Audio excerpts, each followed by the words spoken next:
just about to make my way out of Sutri now, heading for Campagnano di Roma, about 24 k's today, and it looks like, according to the forecast, it's going to be beneath leaden skies for most of it. It's been raining through the night, it's still raining now, and looking at the hourly predictions, it's saying somewhere between 80 and 100% chance of rain every hour through until sunset, which is unfortunate because there's supposedly some beautiful scenery today, and also a couple of nice villages where I might have to try and dry off and get a cafe latte. But anyway, the rain is not too bad at the moment, sort of a light sprinkle.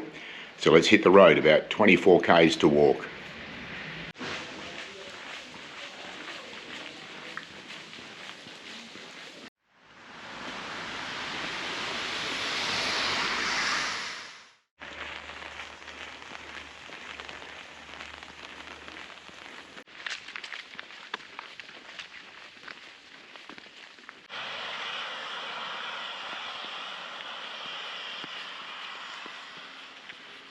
Finally, after 4 kilometres, turned off the main asphalt road.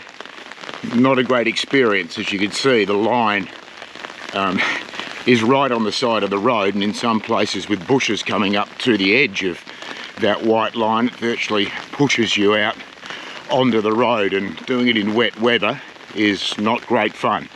But hopefully that's the end of it now for quite some time. As I've laboured the point, I guess, I just don't understand why, given the Via Francigena is such a tourist attraction and such an old walking route, that they haven't been able to just clear a little bit on the side of the road to make walkers feel just a little bit more comfortable.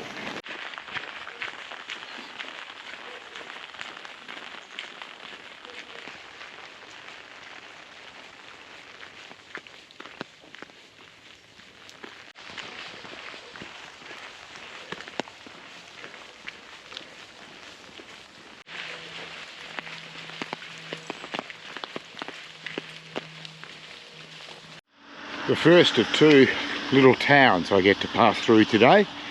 This is Monterosi.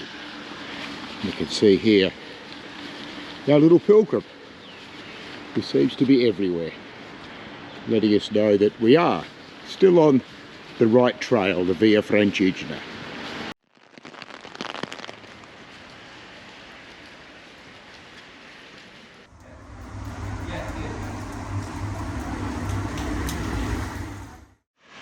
Safe to say the cafe latte and a couple of pastries went down very nicely, leaving Monterosi now. It's about 11 k's in, 13 odd to go to get to Campagnano.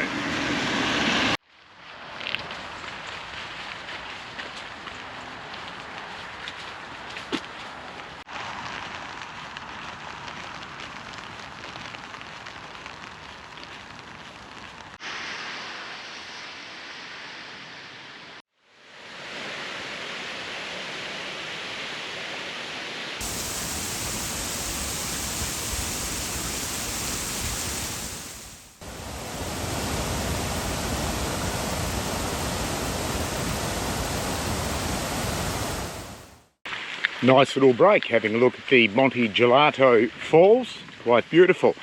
And there's a cafe on the other side of the road, equally as beautiful. So I've just had a cool drink, and now just a tick over 6 kilometres to go to get to Campagnano.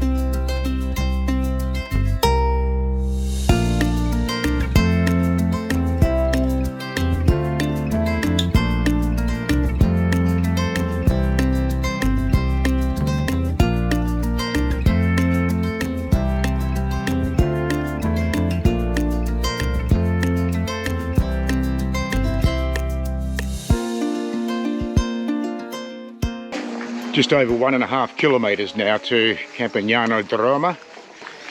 It is extremely humid. It's the problem, of course, when it's raining and you leave for the day with your rain gear on, and I can't take the rain jacket off because the rain pants have no pockets in them. That was a bad blue when I bought them. So as far as the GoPro and the phone and the likes, without a jacket I don't have any pockets, so I'm perspiring profusely, but looking forward to the destination. It's been a good day, in particular the last 8 or so kilometres once the rain disappeared.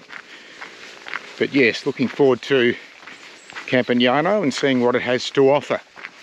The end of another day on the trail almost.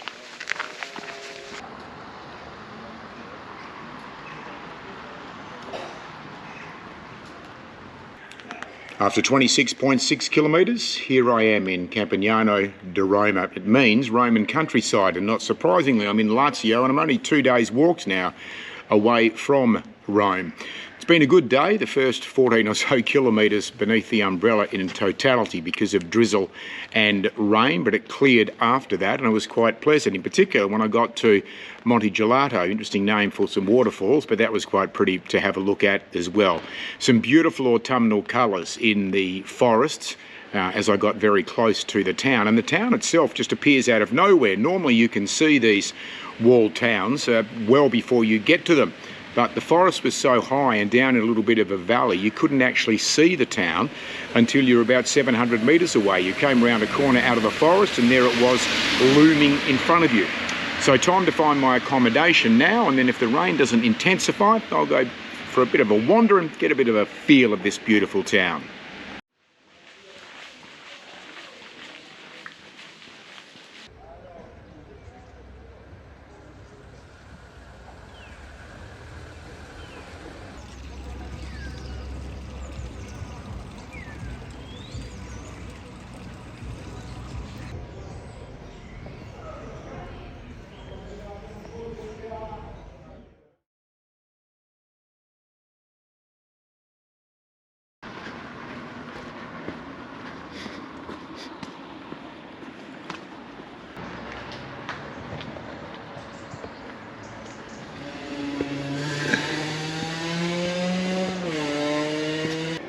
Well, I think that's a first.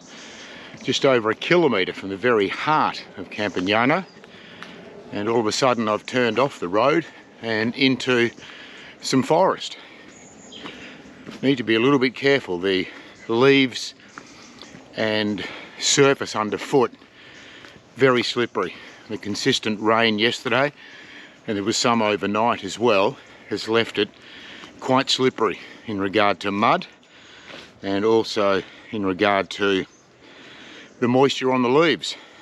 The good news is, whilst it's overcast, the forecast for today and tomorrow is for no further rain. Can't say I'm disappointed in that.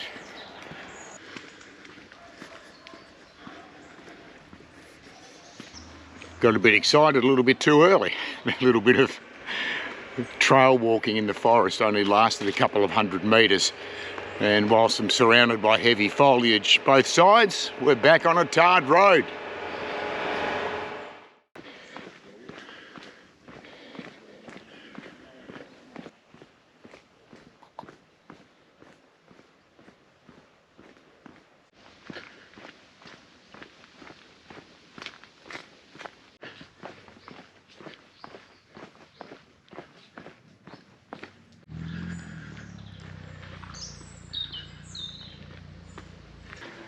All of a sudden it's peak hour out here on the Via Francigena. Just past hundreds, and I mean hundreds, of what appears to be scouts, all in their uniforms, along with their parents and scout leaders. They must be coming out here, given it's a Sunday, to do some sort of hiking expedition. But there, they are absolutely everywhere. Been a convivial morning. I've had a bit of a conversation with a Dutch lady who I've crossed paths with several times in the last week. She started back in Reims in France on the Via Francigena and is coming towards the end of 11 weeks on trail. And I've also just overtaken again a Texan couple who started not that long ago. unfortunately, the lady is suffering from pretty bad blisters. Had to buy a new pair of hiking boots just the other day. So overtaking a couple as we head towards our last stop before Rome, Isola Farnese.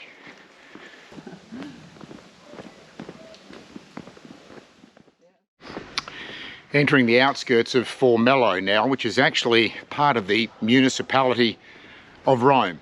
So it gives you an idea of just how close I am to the Italian capital.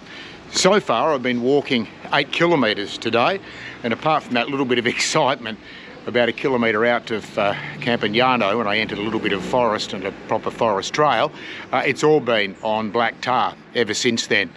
And as I get closer and closer, obviously, to Rome itself, it's going to become more and more suburban. Very shortly I'll be able to go into the medieval part of Formello, and looking at the guidebooks, this will be the last experience I'll really have of that type of atmosphere and architecture, if you like, because after this I'm really going to start to, well, head towards extreme outer suburbs of Rome, and given that it is a city with a vast footprint, then it is going to be a lot of suburban and urban walking. Not ideal, but to get to the Vatican, it's the only way you can do it.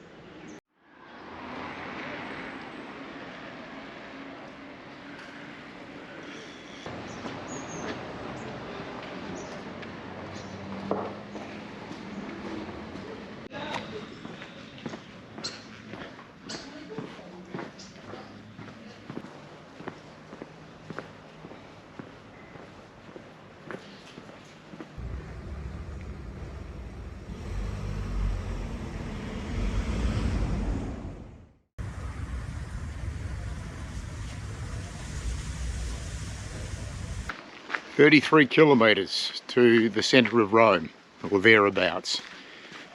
Feels strange that Formello is the last town I'll go through that has the old walls and the medieval heart.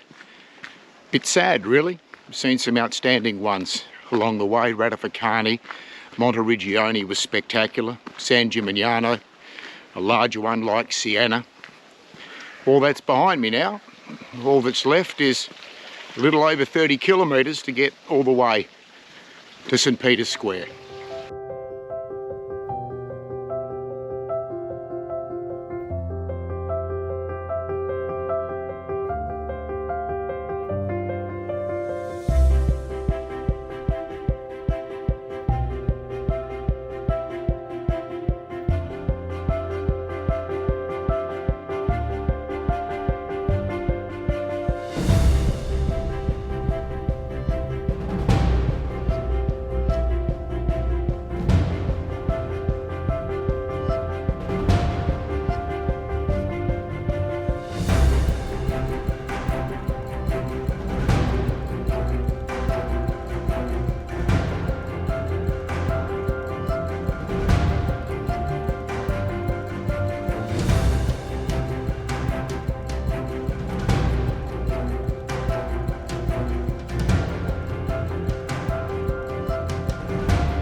Just over 5 kilometres now away from Isola Farnese, the end of today's stage.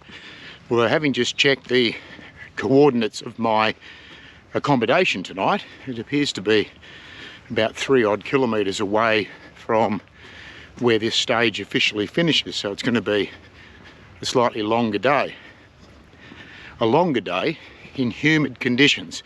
I've never actually been in Italy or in Rome in winter, but I can only wonder what it is that the locals wear. I keep passing people, not on the Via Francigena, but just people in towns and wandering around that have got jumpers, jackets, all manner of things on a day like today. All I'm doing is perspiring, so I don't know what it is they wear when it's cold. They must look like the Michelin man or woman wrapped up with so many layers. But once again for me today, whilst we've had no rain, it is overcast, it is incredibly muggy once again. Once again, my shirt is pretty damp.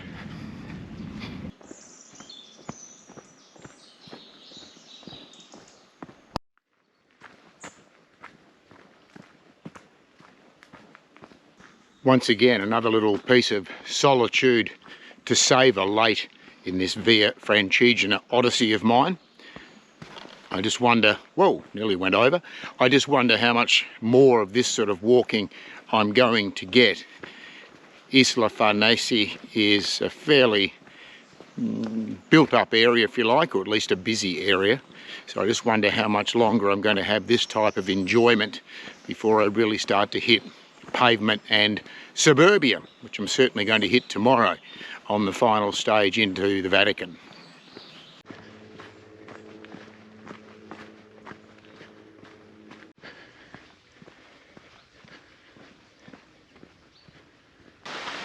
This has been somewhat of a bonus. I didn't expect this type of walking to continue for so far. There's a little creek or stream just running off to my left. There's open pasture on the right, but between the creek or stream and the path here of the Via Francigena, there's quite a bit of lush vegetation. So a nice way to wind down the last couple of kilometres of the day.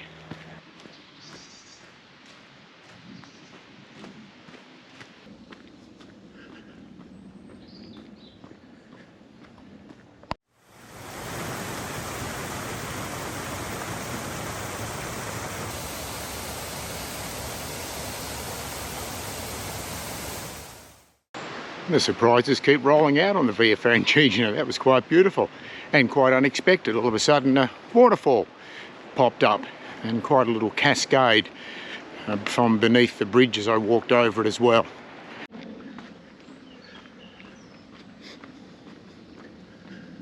Well, here I am, the end of the penultimate stage. Here is the finishing point and the church just behind me. I've now got a 4.9 kilometre walk though to go and get to my accommodation, having walked the official 21.7 to get here today from Campagnano. So tomorrow I probably have to make a decision as to whether to walk back to this starting point or take a shortcut through town and see if I can pick it up somewhere along the way in towards Rome. But that's a decision for tomorrow. It was a good day today. The finish was actually quite nice. Had more forest walking alongside the creek, and seeing that waterfall at the end was a lovely way to close out the day. But just one more day to come, a good night's sleep tonight, and then the excitement of arriving tomorrow in the Vatican.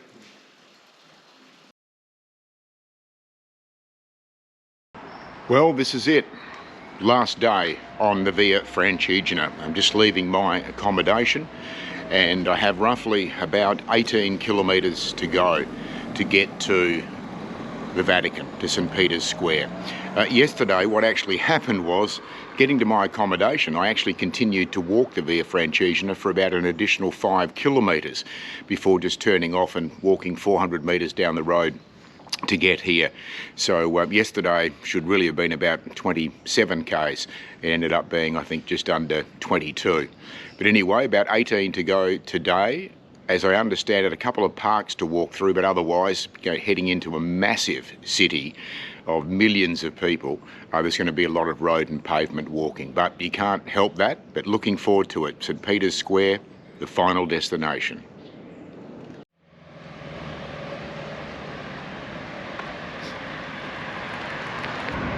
Directly in front of me is the Via Cassia, which is a road that has been around since the 1st century BC.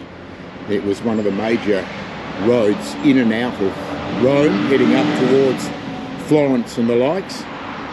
So about to turn left, rejoin it. It was where I was late yesterday.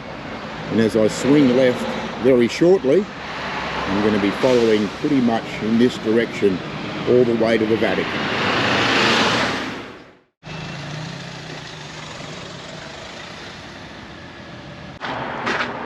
A little bit of respite from the hurly-burly of the Via Cassia, pretty much in peak hour traffic still. It's about 8:30 in the morning. I did have another option this morning. The tour company that has booked my particular Via Francigena trip did offer a car transfer to within 14 kilometres of Rome, which would have been on the Appian Way, a very famous thoroughfare heading in and out of Rome. But to do that, it would have meant I wouldn't have been on the Via Francigena proper.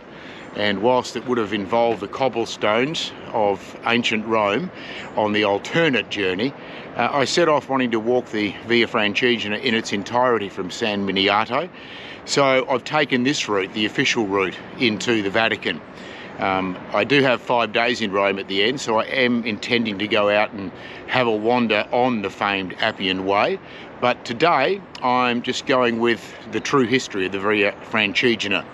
So let's continue to make our way.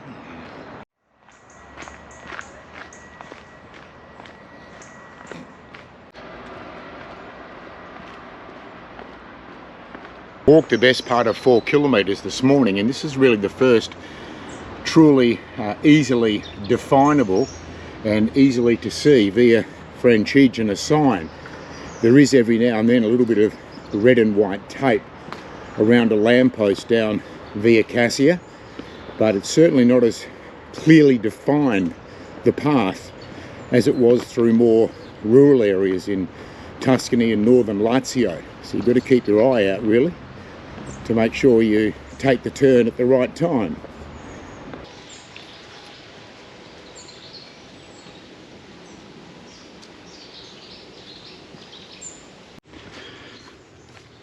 Hard to believe at the moment that I am so close to the very heart of Rome. In fact, I'm in the outer suburbs. I can just hear very faintly the sound of motor vehicle traffic. It's still around 9 o'clock, but this is quite lovely, just walking through here with some peace and tranquility. The only issue is at this hour of the morning, I need to watch my footing significantly. It's still very muddy underfoot and I'm heading directly into the sun. So I need to keep a careful eye out after 400 odd kilometres. The last thing I need is to slip and injure myself in the shadows of St. Peter's.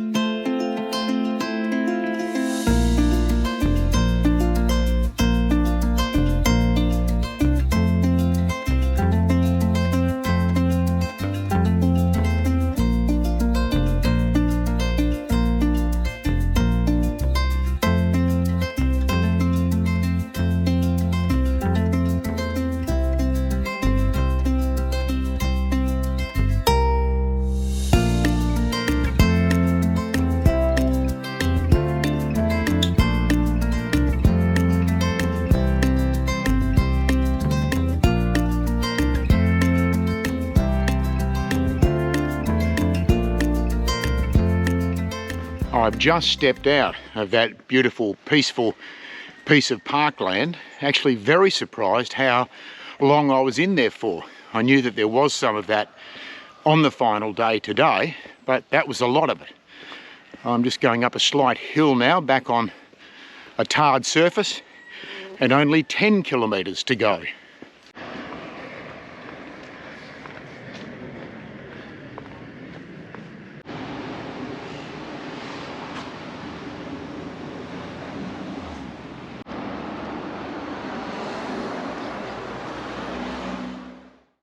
Into my last bit of parkland of the walk, around 4 kilometres to go, and very shortly I'll have my first glimpse of St. Peter's Basilica in the distance.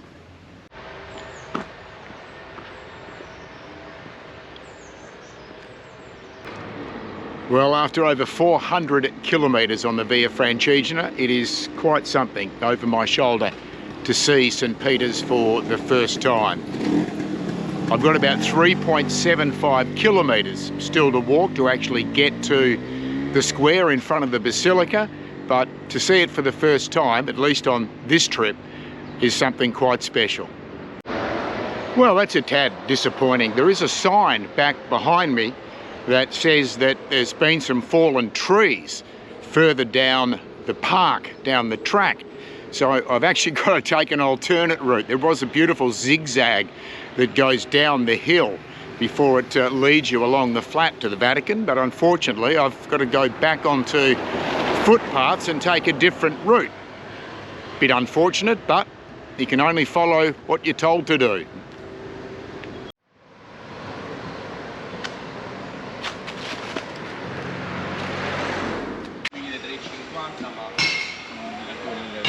prezzo di chiusura secondo la tua.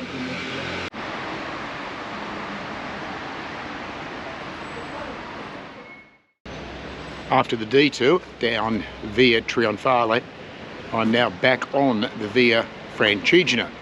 Had a pit stop for a gelato, I have to say, just to celebrate the end of the journey. But I'm inside a kilometre now from St. Peter's Square, which will be quite something to walk into, I can assure you.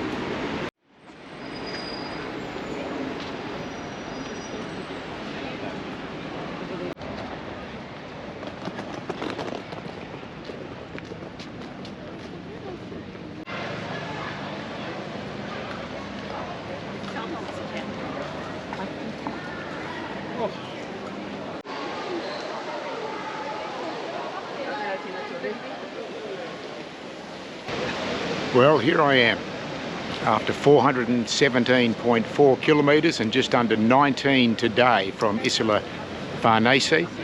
I'm here in St. Peter's Square. A lot of it has been barricaded off and a lot of chairs are laying out, so I don't know what has been or what's about to come. But for me, it's been a terrific journey. It's taken 19 days of walking from San Miniato with 2 rest days. I'm a pellegrino, as they say, a pilgrim. And so many make the journey each year on the Via Francigena, whether they start in Canterbury or somewhere else along the way like I did. People come for spiritual reasons. They come because they love hiking. They come because they want to share and enjoy the rich heritage and culture of Italy. I've had an opportunity to do the latter, certainly. It's been a terrific journey.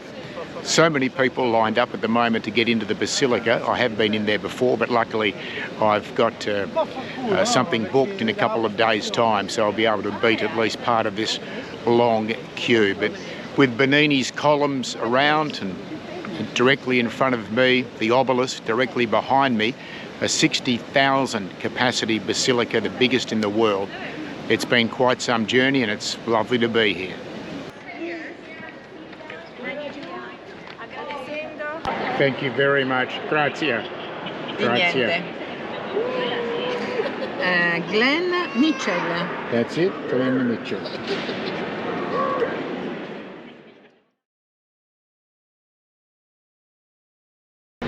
Well, that certainly is silver service, being ushered straight past the massive lines for people wanting to go into the Basilica and being taken in personally up to a desk where I got my testimonial once they checked my passport. I was aware all that happened, but I wasn't aware that automatically they took you straight into the Basilica. So I've just spent an hour in there. I'll be back in a couple of days for a guided tour. But quite something to be whisked straight in when there are hundreds of people waiting in a line, and they treat you quite royally in there. And in actual fact, they allow you in with shorts, which you're not supposed to wear inside the Basilica, but they make an exception for those that are pellegrinos or pilgrims. Another great way to finish the last day of the Via Francigena.